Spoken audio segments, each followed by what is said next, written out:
Hozir shu turmushda taloq qarab qolgan ahvollar bir qadar og'ir shunami? Bo'libmi erlarda taloq qarab qolgan ahvol bakroq og'ir. Shundan sababini bilamsiz? Xumamikin deyman shunday ishlar uchun. Bir aqlli, ko'ngli to'q odam o taloq qaramaydi.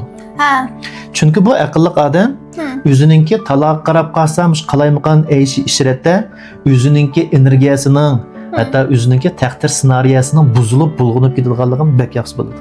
Bir er kishi qarang, u tijorat qilib beran bo'lmaydi.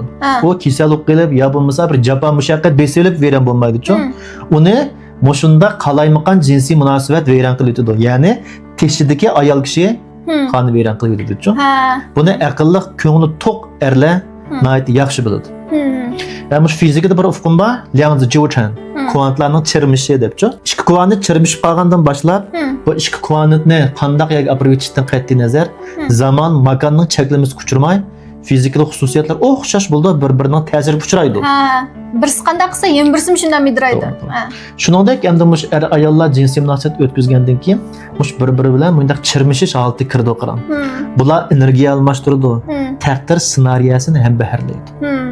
Shunlashqa bu erlar taloq qardi degan gap o ya KTV'da tapıdı bir qizvalni, ya bezmaxonada tapıdı, ya fahishxonada tapıdı. O hergiz bir g'alba qilib ketgan shundaq yuqori energiyalik, shundaq pak diyonatlik bir qizval bilan chirmisholmaydi u. Asos jihatdan shu turmushi xonavayron. Angiz ya bo'lmasa shu uylaymi, yashaymi deb turgan shundaq qizlarning beshini silab jinsiy munosabat o'tkazib qoladi u.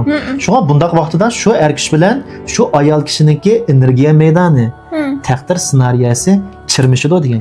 Yana mustahkamlanadi davomliq. Avu xonavayron beqo'l qizvalning taqdiri ma er kishiga ta'sir ko'rsatadi degan gap.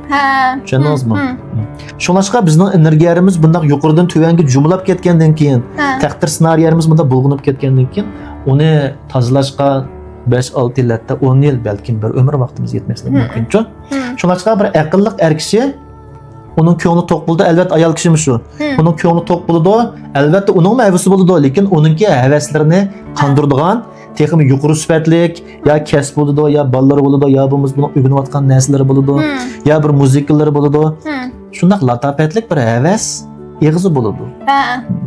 Shunlashqa bir aqlli er kishi taloq qaramaydi. Albatta ayol kishimi shu. Bu xil ahvol ayol kishida texnik eg'ir bo'ladi, taloq qarab qolsa agar biz şu 5 minutlik, 10 minutlik işimizin deb 5 yillik, 10 yillik taqdir qismatlarning ichida tipirlab, qiynalib canimizning yerimi tushib ketishi, hattoki oilamiz vayron bo'lishi mumkin-ku.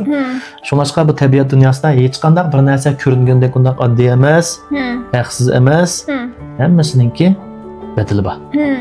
Shunlashqa endi sizlar shu er-ayol turmushida shundaq masalalarga yo'liqayotgan bo'lsanglar, qanday qilishni uqamayotgan bo'lsanglar, biz shu 4-oyning 1-dan boshlab er-ayol munosabatini, qiz-o'g'illar o'rtasidagi munosabatni qanday hal qilish to'g'risida psixologiya bilimlarini asos qilib 2 oylik dars o'rlashtirdik.